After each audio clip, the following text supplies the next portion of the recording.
Hi everyone, welcome back. In this video, we are going to cover a topic called S3 versioning. What is version? Because we are uploading files, objects to S3 bucket, so versioning would be to create version of the file. So for example, I have a file, I have uploaded it and I want to upload it again and again and again. So versions will be created for those files. Now there are different benefits of using versions, and we can just think of like few of the benefits. So for example, in case of I have overridden by mistake, I'll just go back to the previous version. I have deleted by mistake, I'll go back to the previous version, or for auditing purpose, etc. Right? So these are the benefits we can see right away. Clearly, those are the benefits of versioning, right? Let's read it out. So allows to keep multiple versions of an object in a bucket. It can be enabled at bucket level. Okay, so we can enable it at bucket level. That is one thing. Data protection, like I said, if an object is accidentally deleted or overwritten, right, and it happens, human nature, the same can be recovered to previous version. That is one benefit. Audit and compliance helps in audit. So for example, I created this bucket, maybe this, or maybe last 2 years back I created this bucket, and then so many things happened on that bucket, objects overridden, etc, etc. And today there is an audit. We want to see, okay, what are the changes done to that bucket. It is easy to do that, and there are compliance rules also, right? Sometimes with the audit that we need to follow, that if the objective was there previously or not, right? So it will help in that.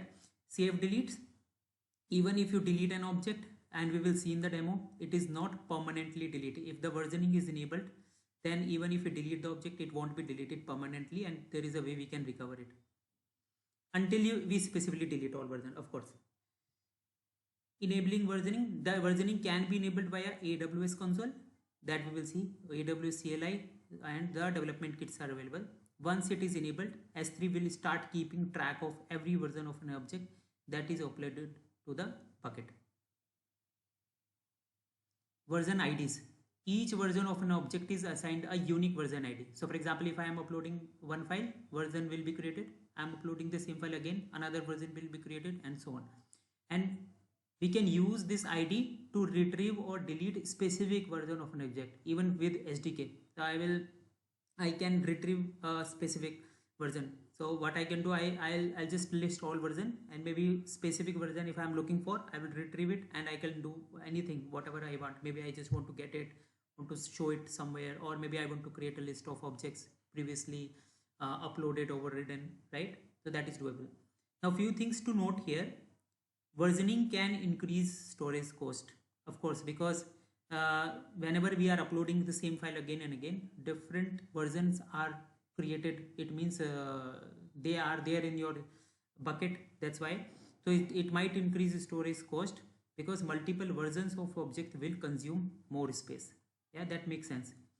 If the file was not versioned earlier, then it will have null version. So for example, if right now on my bucket, if the versioning is not enabled and I enable the versioning now, I will see for that object the null version is given. There is no version ID.